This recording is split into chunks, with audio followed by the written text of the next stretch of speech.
Welcome back दोस्तों, उम्मीद आप सब खैरियत से होंगे। इस वीडियो में आपको ये बताऊंगा कि आप कैसे हाईपिक फ़ोटो एडिटिंग ऐप यूज़ करके अपने फ़ोटोज़ को ब्लर कर सकते हो। तो अगर आपने अपने फ़ोटोज़ ब्लर करने हैं तो हाईपिक ऐप में 3 तरीके हैं। तीनों तरीके मैं आपको इस वीडियो में बताऊंगा। पहला तरीका ये कि आप डायरेक्ट जाके पहले तो अपना फ़ोटो को इंपोर्ट करें। सही है, यहाँ से मैं एक फ़ोटो इंपोर्ट कर रहा हूँ। पहले मैं थोड़ा सा एडजस्ट कर लेता हूँ ताकि आपको ये फ़ोटो सही से नज़र आ जाए। सही है, ये नज़र आया आपको पूरा। तो अब मैं इसके जो साइड्स हैं, ये जो साइड्स हैं ये मैं जो कि ब्लर नहीं है पहले से, ये सारे अभी मैं ब्लर करूँगा। ठीक है, ये देख रहे हो ये सारे साइड्स ब्लर नहीं है। तो अब ब्लर कैसे करने हैं, इसके 3 तरीके हैं। पहला तरीका ये है कि आप ये जो टूल्स हैं इनको आगे मूव करें, एडजस्ट। ठीक है, एडजस्ट पे आएंगे, एडजस्ट को आगे आप मूव करेंगे तो यहाँ पे आपको ये ब्लर टूल मिल जाएगा। ठीक है, तो ब्लर के ऊपर आपने क्लिक करना है। अब देखिए ब्लर में बहुत सारे डिफरेंट टाइप्स के ब्लर्स हैं। एक तो ये गैलेक्सी ब्लर है, जैसे या ब्लर लफ्ट है, या डायनेमिक ब्लर है, या स्वेली बुक, ये अजीब से नेम लिखे हुए हैं। आपको जिस किस तरह का चाहिए ब्लर वो आप यहाँ सेलेक्ट करें। जैसे मैं यहाँ से क्लासिक मैंने सेलेक्ट किया है।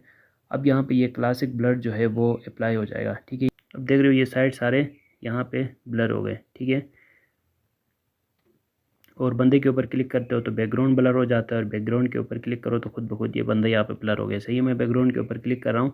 अब यहाँ पे एक और बात समझने की ये है कि यहाँ पे एक तो मैंने क्लासिक सेलेक्ट किया है। आप यहाँ से डायनेमिक ब्लर सेलेक्ट करें या कोई भी ब्लर सेलेक्ट करें। अगर आपका जो ब्लर है वो सही से ऐड नहीं हुआ है तो आप फर्दर उसको एडिट कैसे कर सकते हो। जैसे भी मैंने यहाँ पे गशियन ब्लर ऐड किया है। पहली बात तो यहाँ पे आप इसकी इंटेंसिटी बढ़ाएंगे तो ज़्यादा ब्लर हो जाएगा, ये भी आपने सीखा। सही है, अगर आप ब्लर बढ़ाना चाहें तो स्ट्रेंथ आगे लेके जाएं। और उसके बावजूद भी अगर आप उस ब्लर से सेटिस्फाई नहीं हैं तो ऐसे में आप यहाँ पे जो अनब्लर ऑप्शन है इसके ऊपर, ये देख रहे हो ये अनब्लर ऑप्शन यहाँ पे लिखा हुआ है, इसके ऊपर आप क्लिक करते हो तो फिर आप इस ब्लर को भी एडिट कर सकते हो। कैसे आपने करना है, यहाँ पे देख रहे हो इसकी जैकेट में कुछ एरिया जो है वो बाहर जा रहा है। तो ऐसे में इसके आप ये ग्रीन कलर यहाँ पे ऐड करेंगे। ठीक है, ये देख रहे हो इस तरह ग्रीन कलर ऐड करेंगे। इसी तरह जहाँ जहाँ पे भी ब्लर जो है वो सही से ना हुआ हो, कलर सही से सिलेक्ट ना हुआ हो, वहाँ पे ये कलर आप सिलेक्ट करें।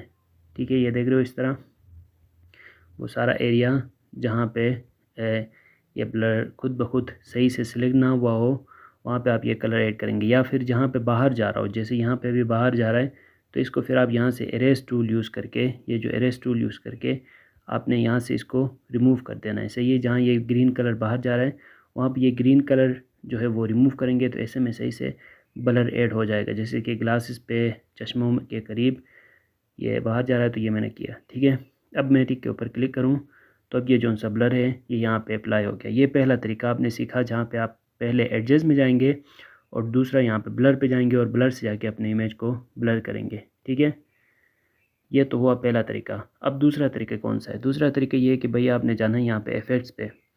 ठीक है, इफेक्ट्स पे ये देखें ब्लर ऑप्शन आपको शो हो जाएगा। दूसरा तरीका कौन सा है, इफेक्ट्स पे आपने जाना है और इफेक्ट्स में ये जो सारे कैटेगरीज बने हुए ऊपर, तो इन कैटेगरीज में जब आप ब्लर पे आएंगे तो यहाँ पे देखें डिफरेंट ब्लर्स हैं, जिसमें पहला वेवी ब्लर, या फिर ये फिल्म ब्लर, या फिर अगर आप आगे देखेंगे तो सिंपल ब्लर है, फिर डी फोकस है, फिर मोशन ब्लर, सरफेस ब्लर। ये बहुत सारे ब्लर की डिफरेंट कैटेगरीज हैं। ठीक है, इफेक्ट्स में बहुत सारी कैटेगरीज हैं, इनमें से आपको कौन सा कौन सा चाहिए, कौन सा आपको सही लग रहा है वो आप सिलेक्ट करेंगे और फर्दर उसको एडिट कर सकते हो। एडिट कैसे करना है, यहाँ पे आप देख रहे हो ऊपर एडिट का जो ऑप्शन है इसके ऊपर क्लिक करें तो ऐसे में फिर ये ओपन हो जाएगा। और ऐसे में आप यहाँ पे देखें ये एरेज ऑप्शन है, इसके ऊपर आप क्लिक करते हो, फिर इसके ऊपर आप ये घुमाएंगे, ये जो सर्कल है ये आप घुमाएंगे तो ऐसे में वो वहाँ से इरेज हो जाएगा। ठीक है, जहाँ जहाँ पे आपने ये जो इरेज टूल है ये यूज़ किया है। ठीक है, मैं जल्दी से कर रहा हूँ, आप जब टाइम लगा के करेंगे तो बहुत बेहतरीन बन जाएगा। सही है, और यहाँ से आप इसकी हार्डनेस बढ़ा सकते हो, पासिटी बढ़ा सकते हो, साइज़ भी बढ़ा सकते हो। अच्छा, ये तो इरेज टूल का। बाकी ये जो ब्लर यहाँ पे ऐड हुआ है इसकी भी आप इंटेंसिटी बढ़ा सकते हैं। एडजस्ट में देखें इंटेंसिटी आप आगे लेके जाएंगे तो वो ब्लर ज़्यादा हो जाएगा। सही है, ये दूसरा तरीका आपने सीखा। अब भाई तीसरा तरीका कौन सा है, पहले मैं इसको यहाँ से ब्लर ख़त्म कर देता हूँ और आपको लास्ट जो तरीका है हाईपिक ऐप से फ़ोटोज़ ब्लर करने का वो भी बता देता हूँ। तो उसका तरीका ये है कि आप ये जो टूल्स हैं इन्हीं को आप आगे मूव करके चले जाएं यहाँ पे इरेज पे, और इरेज पे मोज़ेक, और मोज़ेक में आपको ये एक ऑप्शन मिल जाएगा ब्लर। ठीक है, ये देख रहे हो ब्लर और मोशन ब्लर, तो मैं यहाँ से ब्लर सेलेक्ट कर रहा हूँ। अब जब आप ये सिलेक्ट करेंगे ऐसे में ये फिर आप ख़ुद से यहाँ ऊपर घुमा के, मतलब जो मतलब आप मैनुअली खुद से कर सकते हैं। बाकी जो पहले 2 तरीके मैंने आपको बताए वहाँ पे तो एक क्लिक से खुद ब खुद ब्लर हो जाता है, लेकिन यहाँ पे जो ऑप्शन है मोज़ेक में, उसमें आपने खुद इस तरह मूव करना होता है। जैसे अभी मैं इसके फेस पे यहाँ पे ये चला रहा हूँ, तो ऐसे में आप देख रहे हो कि फेस ब्लर हो रहा है। सही है, मैं इसको अनडू कर देता हूँ। ये देखें, जब मैं इसके फेस पे चलाऊँ तो ये ब्लर हो गया। ठीक है, तो मैंने यहाँ से ये ख़त्म किया और मैं ये जो साइड्स हैं ये ब्लर कर रहा हूँ मैनुअली। फिर आप यहाँ से ये कलर ऐड करके इसको आप ब्लर करेंगे। ठीक है, समझ गए। ये तीसरा तरीका है हाईपिक ऐप से फ़ोटोज़ ब्लर करने का। तो ये 3 तरीके हैं। मुझे उम्मीद है आपको वीडियो अच्छी लगी होगी। अगर आपका कोई भी सवाल है तो आप कमेंट्स में पूछें। पहली मर्तबा इस चैनल पे आएँ तो चैनल ज़रूर सब्सक्राइब करें। मिलते हैं नेक्स्ट वीडियो के साथ। Thanks for watching.